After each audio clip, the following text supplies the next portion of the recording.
Bonjour tout le monde, j'espère que vous allez bien. Je suis ravie de vous retrouver aujourd'hui dans une vidéo book haul. Ceux qui suivent régulièrement mes vlogs savent que ça a été toute une aventure pour enfin pouvoir aller à la médiathèque, mais ça y est, c'est chose faite. J'ai pu récupérer 6 romans que j'avais réservés et j'avais vraiment hâte de vous les présenter. J'ai uniquement choisi un seul livre jeunesse, donc je vais commencer par celui-là. Il s'agit de Les Orphelins de Métal, écrit par Padraig Kenny et publié chez Lumen Éditions. Il me semble bien que c'est le premier roman de chez Lumen que je lis et j'ai découvert ce titre par le biais de Pauline Patatras qui en a parlé avec beaucoup d'enthousiasme et de positif. J'avais très envie de découvrir ce livre également parce que la couverture me donnait trop envie. Je la trouve extrêmement jolie et réussie. C'est un livre que je suis d'ailleurs en train de lire en ce moment. Donc au moment où vous verrez cette vidéo, normalement je l'aurais terminé, sinon c'est qu'il y a eu un problème. C'est un roman qui met en scène des robots et des automates, donc c'est un roman steampunk pour les lecteurs à peu près de 10-12 ans. Je trouvais ça sympa de découvrir le genre dans un style plus jeunesse. Nous suivons Christopher, un authentique, c'est-à-dire un vrai petit garçon de chair et de sang, qui travaille aux côtés d'un inventeur qui fabrique des automates. Les automates sont criants de réalisme, hein. On pourrait croire que ce sont aussi des êtres humains, à part le fait qu'ils ont des fois besoin d'avoir un peu d'huile pour ne pas faire de bruit et le fait qu'ils n'ont pas de cœur qui bat, tout simplement. C'est ce qui fait d'ailleurs la grande différence. Christopher va se rendre compte que son patron, l'inventeur, cache de lourds secrets et l'histoire va débuter comme ça. Je vous en reparlerai très vite, je l'espère, dans un point lecture pour pouvoir vous donner mon avis sur ce livre. J'ai ensuite emprunté Mamma Maria de Serena Giuliano, publié chez Le Cherche Midi. Je vous ai déjà parlé de ce livre dans ma vidéo Wishlist, vos recommandations. J'avais très envie de découvrir ce livre et je me suis dit que c'était le moment ou jamais avant que l'été soit définitivement derrière nous parce que je pense vraiment que c'est une lecture estivale. C'est un roman qui se passe en Italie et le Mamma Maria est un restaurant-brasserie. J'en sais pas beaucoup plus, mais j'ai vraiment hâte de le découvrir. J'étais assez surprise par sa taille, je sais pas pourquoi, je m'attendais à ce qu'il soit plus gros. C'est écrit gros aussi, donc je pense qu'il va être dévoré très très vite. J'ai ensuite emprunté le deuxième tome de Fils des Brumes, Le Puits de l'Ascension, écrit par Brandon Sanderson et publié chez Calman Levy dans leur collection Orbite. Dans mes vlogs, je vous ai parlé en long, en large et en travers du premier tome que j'ai adoré. Je vais encore beaucoup vous en parler de ce premier tome dans les prochaines vidéos qui suivent et que j'ai déjà tournées. Évidemment que j'avais très envie de découvrir la suite et donc je me suis empressée d'emprunter ce tome 2 que je vais dévorer très vite sans doute. Le tome 1 ne se termine pas forcément sur un cliffhanger, mais évidemment que l'histoire n'est pas finie, on le sait bien.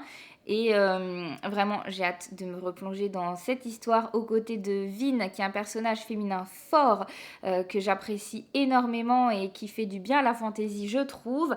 C'est une petite bricasse, comme vous pouvez le voir, et donc c'est le deuxième tome d'une trilogie. Et ouais, j'ai vraiment trop hâte. J'ai vraiment trop hâte de le lire. On continue avec 3 romans qui sont plus contemporains. Tout d'abord, j'ai emprunté La papeterie Tsubaki de Ogawa Ito, publié chez Philippe Piquier. Alors ce livre, il me fait envie, mais depuis des mois, et en même temps, je passais pas le cap de l'emprunter. Je sais pas pourquoi, d'une certaine manière, il me faisait peur aussi, peut-être parce que je n'ai pas forcément l'habitude de lire des romans japonais. Mais vraiment, le thème m'inspirait beaucoup parce qu'on va parler écriture. Ici, on va suivre Atoko qui a 25 ans et qui travaille dans une papeterie. En fait, elle est écrivain public. C'est un métier qui existe au Japon. Je ne savais pas du tout. En fait, elle écrit pour les autres. Donc, vous allez la trouver, vous lui expliquez pourquoi vous avez besoin d'écrire un courrier à quelqu'un. Ça peut être des cartes de vœux, des condoléances, des lettres d'amour, etc., etc. Et donc, c'est elle, Atoko, qui va écrire la lettre en utilisant ses mots, en choisissant avec soin la calligraphie, le papier. C'est en fait tout un art, hein, jusqu'au timbre. Et vraiment, je me suis dit que ça allait être un ode à l'écriture et que ça allait vraiment beaucoup me plaire. Donc, ouais, là maintenant je suis quand même impatiente de le découvrir. Après la petite appréhension, maintenant j'ai hâte. Je pense que ça va me faire du bien aussi de partir dans quelque chose de complètement différent. D'une certaine manière, c'est un livre qui va me faire sortir de ma zone de confort, mais il me trotte dans la tête depuis trop longtemps et il fallait vraiment que je l'emprunte. Donc maintenant c'est chose faite et j'ai très hâte de le découvrir. J'ai également emprunté Les Simples de Yannick Granek, publié chez Anne Carrière. Alors là, vraiment, je ne sais pas tellement de quoi ça parle. C'est le titre qui m'a complètement attiré l'œil et qui a fait que vraiment je me suis dit il faut que je lise ce livre, Les Simples. Je sais pas pourquoi, je suis toujours fascinée dans les histoires quand on parle d'herboristerie, quand on parle du pouvoir des plantes et de leur manière de soigner. Ici, ça va se passer dans une abbaye en fait, dans une abbaye avec une communauté de bénédictines et c'est, si j'ai bien compris, la doyenne, donc la sœur Clémence, qui est herboriste. Il va y avoir des intrigues également et clairement j'en sais pas plus, mais il m'en fallait pas plus en fait pour avoir envie de découvrir ce livre et écoutez, je vous en reparlerai quand je l'aurai lu et que je pourrai plus vous expliquer le pourquoi du comment, mais encore une fois c'est un livre qui ne paye pas de mine en plus hein, par sa couverture, mais que j'ai trop envie de lire. Et pour finir, j'ai emprunté Le Réveil des sorcières de Stéphanie Janicot, publié chez Albin Michel. Là, c'est pareil, c'est un roman qui va parler d'une thématique qui m'intéresse de plus en plus, qui est la magie, les guérisseuses, les femmes que l'on considère comme des sorcières. C'est un roman qui se passe principalement à Brocéliande, à notre époque actuelle.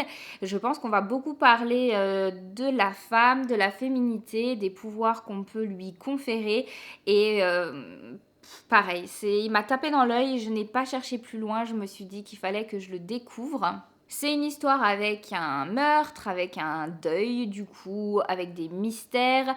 Je pense que c'est pas tout repos. On va voir un petit peu ce qui se cache derrière ces pages. On va parler de la frontière entre la vie et la mort et on va également parler de la transmission. Je pense que c'est un livre qui est très complet et qui va me faire vivre sans doute pas mal d'émotions. J'ai vraiment hâte de le découvrir. J'ai fait le tour de cette petite sélection. J'ai évidemment pas énormément parlé des résumés parce que je n'ai pas encore lu ces livres.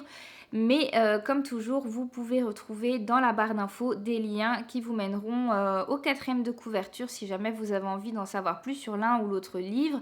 Dites-moi si certains parmi eux vous intéressent, si vous en avez déjà lu. Je vous souhaite de très belles lectures et je vous dis à très bientôt dans une prochaine vidéo. Bye bye!